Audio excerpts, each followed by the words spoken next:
For an individual person, you or I, avoiding meat and dairy is the single biggest way to reduce your impact on the earth. I think that's pretty clear. If you compare the carbon emissions from 1 kilogram of beef versus 1 kilogram of coal, well, if you burn a kilogram of coal, you end up with about 2.5 kilograms of CO2. If you eat a kilogram of beef, the embodied carbon is you're producing about 100 kilograms of CO2 from when you eat a kilogram of beef. The 1 kilogram of beef has 40 times more CO2 going up into the atmosphere ocean system than the kilogram of burned coal.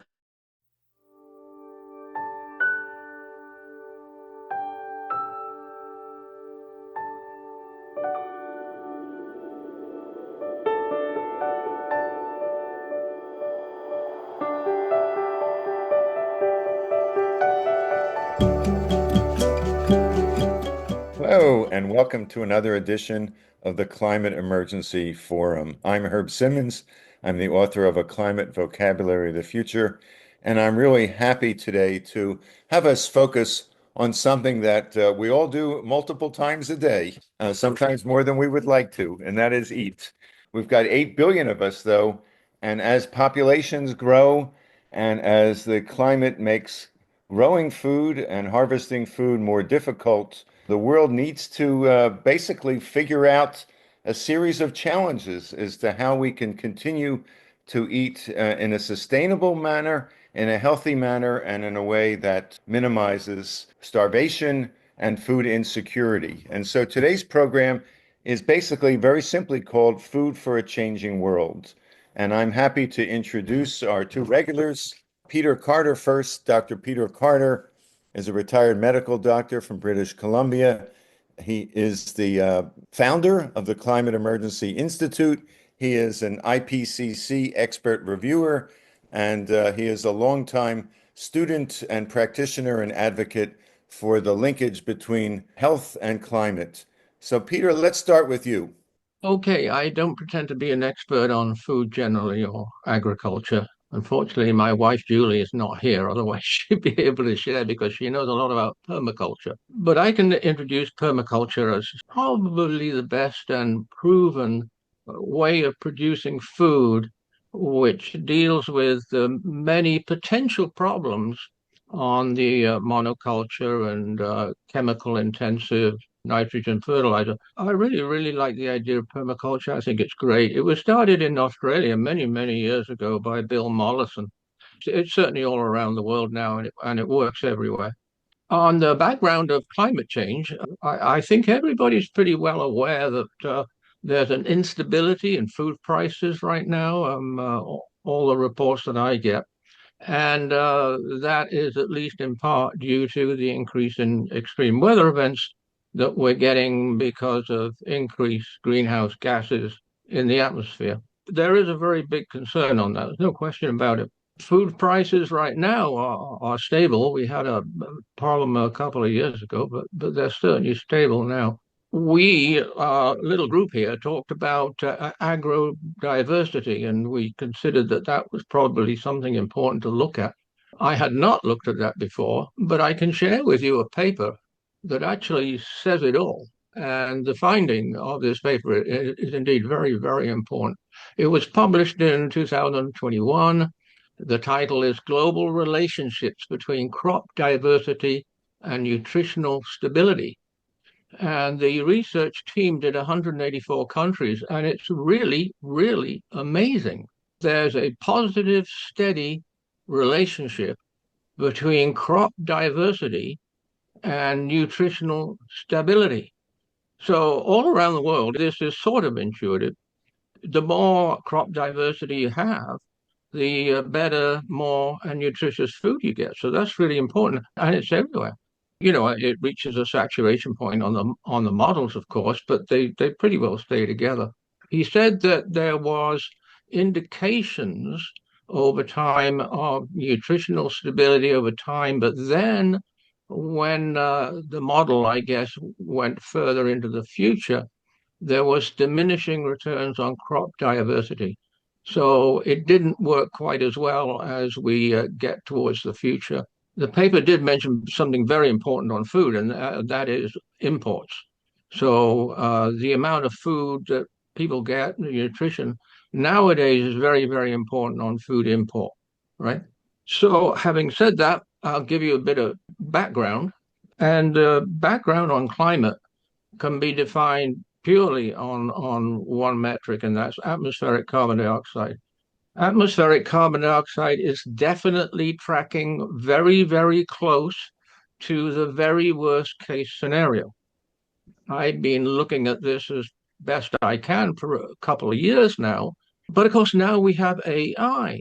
So I thought to myself, oh, some experts seem to be not too happy that with the idea that CO2 is on the worst case scenario. But I'm not promoting you use AI, but this is very good because all of the scientific research, AI, things, machines, said that we are tracking very, very close to worst case scenario. If we want to keep food supply in the world at all, and it applies anywhere, we've got to stop emitting. I mean, there's no two ways about that.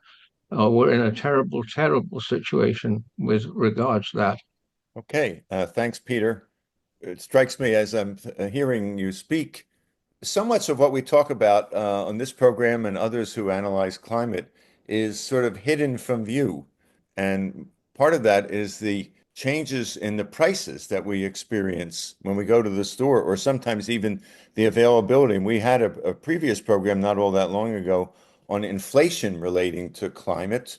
And food is one of the most important commodities, if you will, that's affected by prices, as is supply. So when I was writing this kind of vision in my book, and I wrote about and you excuse the awkward efforts at alliteration on my part, but I wrote about the blueberry blues, or blueberries having difficulty surviving in Maine. I wrote about the mango massacre of mangoes in parts of India as a result of extreme weather, and the fact that Dijon is gone, that Dijon mustard a couple of years ago was in short supply. So we had the mango massacre, Dijon gone, and the blueberry blues.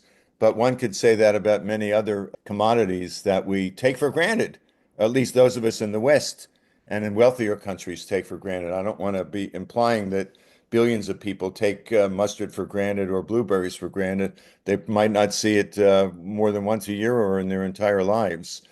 So with that, I'm, as always, happy to introduce Paul Beckwith.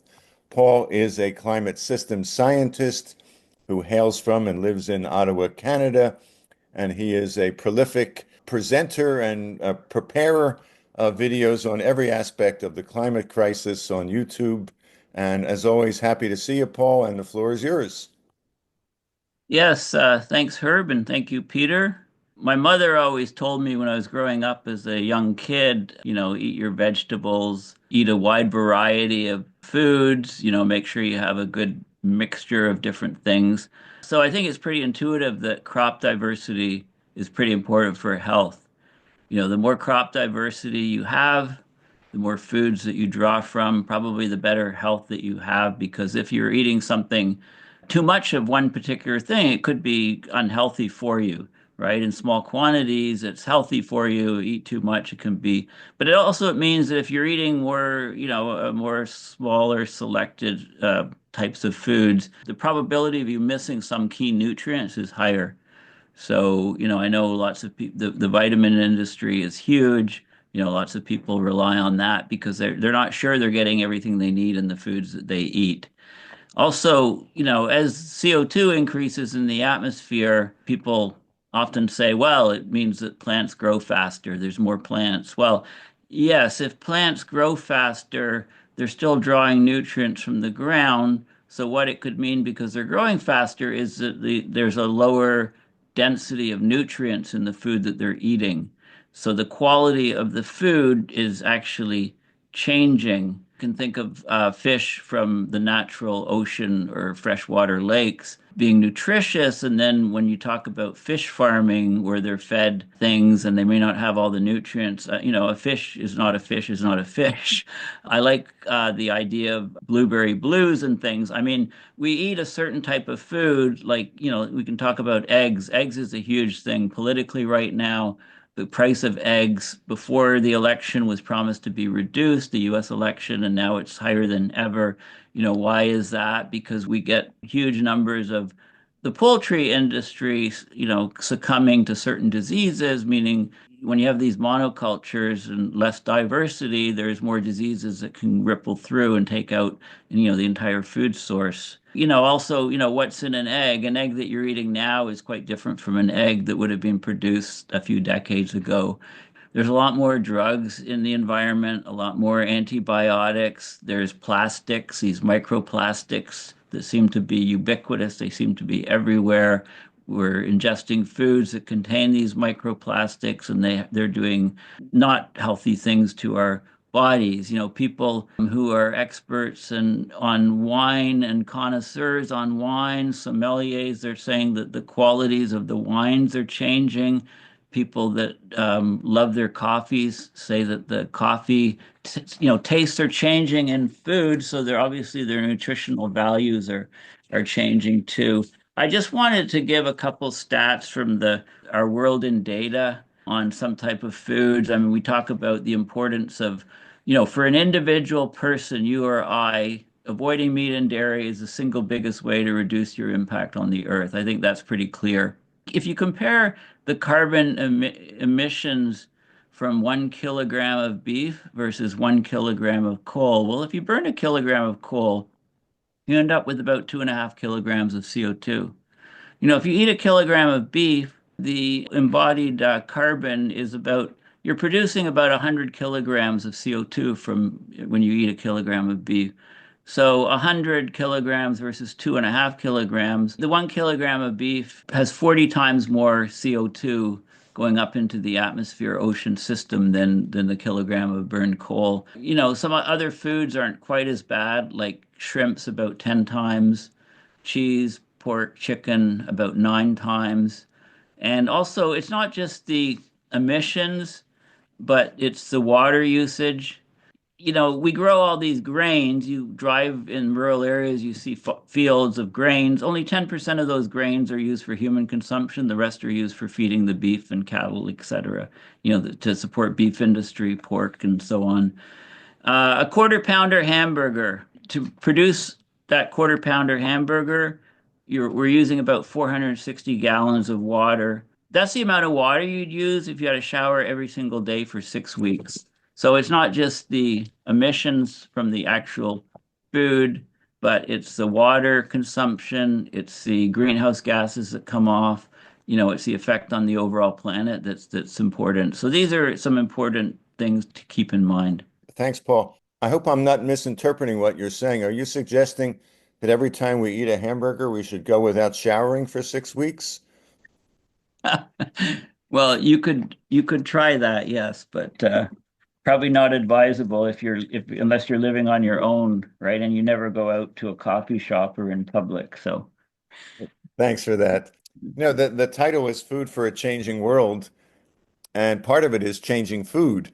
And I wanted just to briefly read paragraph or so that I quoted in my book. It's not something I wrote, but I quoted a futurist who's talking about what he calls food as software, essentially. And he's saying that the entrepreneur, his name is Tony Seba, projects that the advent of precision fermented foods, along with associated technological advances, will allow food to be fabricated in laboratories and grown with revolutionary implications for the agricultural sector.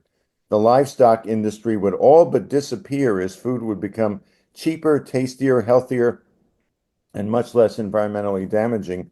And then he says, quote, foods, this is sort of his scenario for the future. And he actually predicts this is likely to happen. Foods are engineered by scientists at a molecular level and uploaded to databases that can be accessed by food designers anywhere in the world. This new production system will be shielded from volume and price volatility due to the vagaries of seasonality, weather, drought, disease, and other natural, economic, and political factors. Geography will no longer offer any competitive advantage. We will move from a centralized system dependent on scarce resources to a distributed system based upon abundant resources.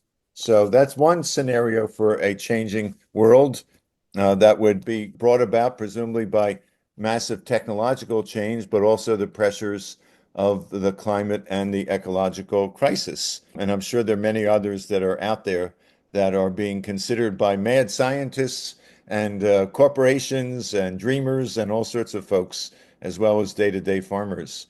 With that, I want to turn it back to Peter for any additional thoughts you have. Yeah, I was interested that Paul mentioned microplastics. I have never known very much about microplastics, so of course there's a lot in the UN has had a big deal. So belatedly, I took a look at it. It's absolutely horrendous. Not only are they everywhere, including in our brains, they're everywhere in all of our crops, and they are damaging the crops, and they're going to damage the crops more and more. The production of microplastics, of course, is increasing very, very fast as the fossil fuel industry decided a few years that it would work hard to make more money out of microplastics. So, of course, we're sort of completely dependent on them. I have to put in a little bizarre Trump executive order on that.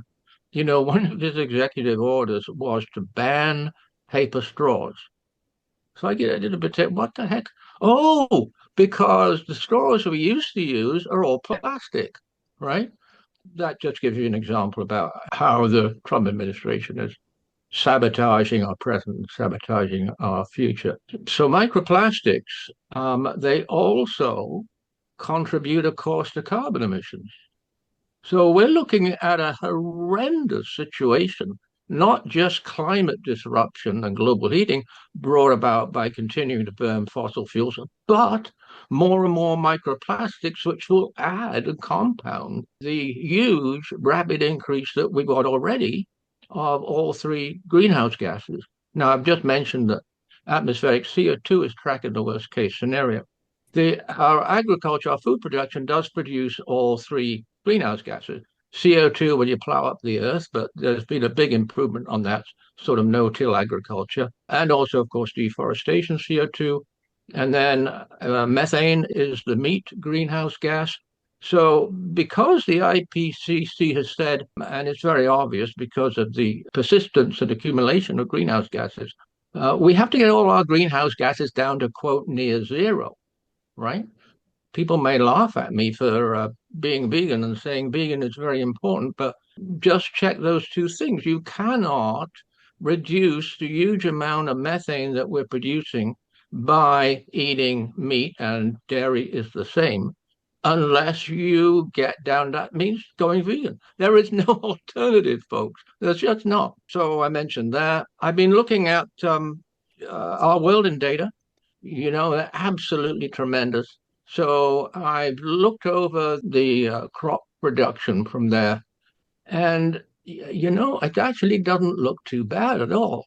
It seems to be now on a steady sort of rise that it has been for many, many decades, and that's nice. There's a couple of exceptions, and one of them is wheat production. Wheat production started doing what the IPCC talked about, the sort of clawing back. It's still increasing, but it's increasing at a slower rate.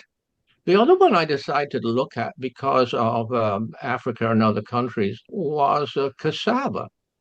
Cassaba's doing extremely well. So the article that I read that said, well, Africans are doing cassava, and it seems like it will be more resistant to climate change than other crops. That seems to be right. Thank you, Peter, and thank you for bringing in, as you always do, these other dimensions, the microplastics and some of the other issues that you brought up. Strikes me that as we talk about food and all the issues surrounding food, like with everything else, there are so many interconnections with other things. So that even if you sort of solve, I don't even want to use the word solve, but ameliorate the food problem through better planning techniques and more diversity and the kinds of things we've been talking about, we still have the challenges that food to grow food and get it into people's stomachs is a whole system.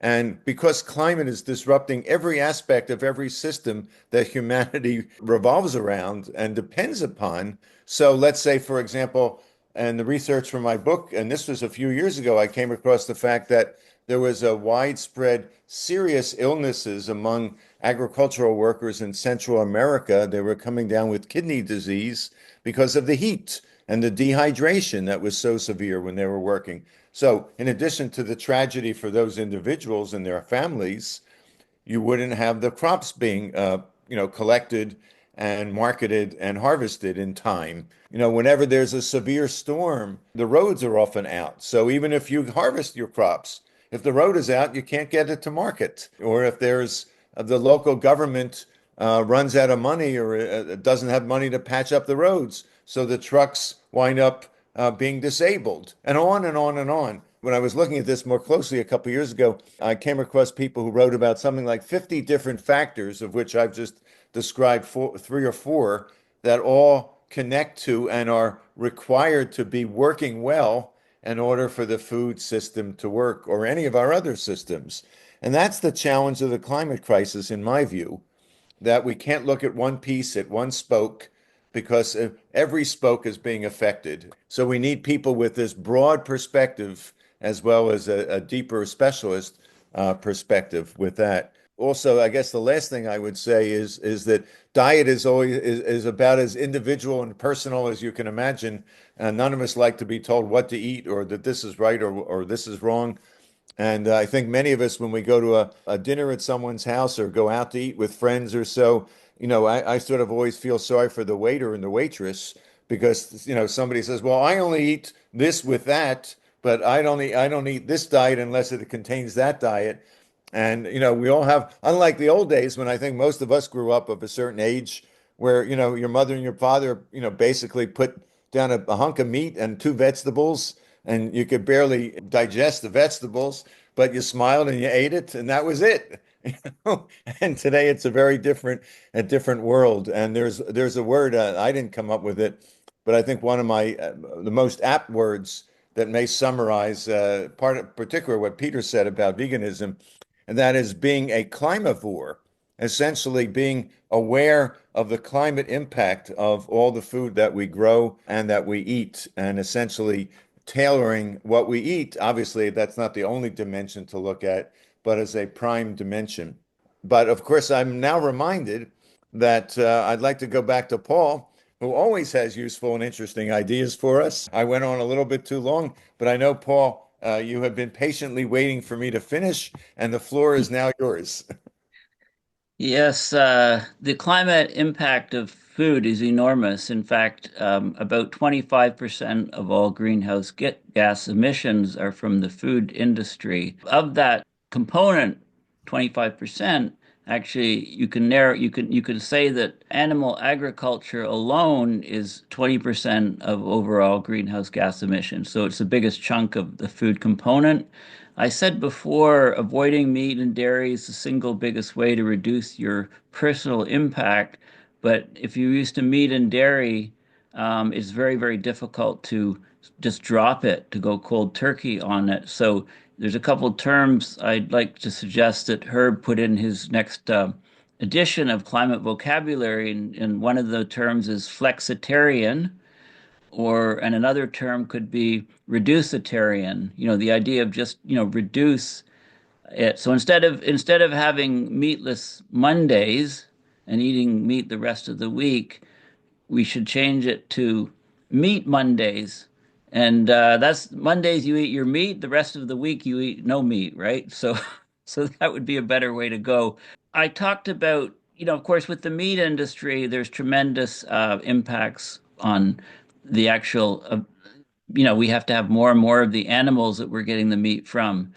So 10% of all the grains that are grown are used for human consumption. 90% are used to feed the animals that we're getting the meat from. 75% of the deforestation in Brazil is driven by cattle ranching alone. Also the meat from fish in the oceans. I mean, we're going to more and more farming, fish farming, and less natural fish because we've just been fishing out of the major species. And then the cattle industry, well, you have to think about what else cattle produces. So a cow produces about 25 times the volume of poo that a human produces. I'm sure you were dying to know that fact. And a pig produces about 10 times as much poo as a human does. And these things go into ponds and they get into the water supply system and so on. Another term for herb, instead of pollution, for water pollution, we can talk about water pollution because this is a huge issue. You know, the food system is vitally important. It's very difficult to go cold turkey, like I say, on meat and dairy, but we can make small differences, and then over time, these small differences, we can have a cumulative effect on reducing things. And there's lots of alternatives to these, which are very tasty and there's also a lot of cultural issues in the types of food that we eat. So those are, we're a work in progress as a species, but we need to ramp things up because climate change is accelerating. It's worsening all of these different factors. The whole system is changing. You can ignore climate change, but climate change is not going to ignore you wherever you are on this planet. Thanks, Paul. And I wonder, where were you when I was writing my book? And I could have put some of these words in back then. Pollution is one in particular that I will make note of. Thanks for that. Just one other comment on a specific that I talk about in my book and I've been fascinated with, but apparently it hasn't gotten very far.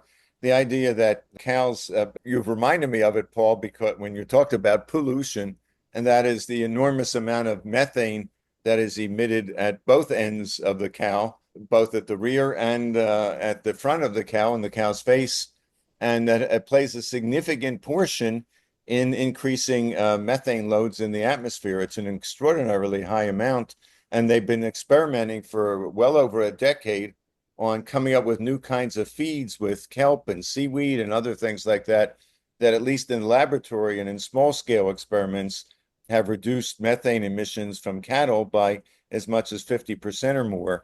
But I understand for whatever reason, either they're too expensive or the cows have vetoed them and said, no, I'm not eating this. They haven't yet become commercially available. But that's sort of the example of trying to fix an existing problem at the fringes, as opposed to simply saying, let's not eat the cow to begin with. There are two different approaches. In some places, one approach may make sense, and others, another approach make sense, which is why, even though we need global solutions, at the same time, they need to be localized. We need to essentially have a kind of global, local set of solutions. And that's what a lot of us and a lot of these programs here have attempted to illustrate and will continue to do so. So as always, I want to thank Paul and Peter for a very stimulating discussion of food and its importance and the various dimensions of it. And I want you, if you enjoyed today's program, to make sure that you like this on YouTube, that you subscribe to our channel, that you go to our website, climateemergencyforum.org, and any assistance you could give us monetarily, you'll find the donate button there. That will help us be able to continue to present these programs, of which we've already presented over 200 or so, focused just on the climate emergency. So once again, thanks for coming. Make sure to leave your comments and your suggestions for future programs. And we will, as always, see you next week. Bye-bye.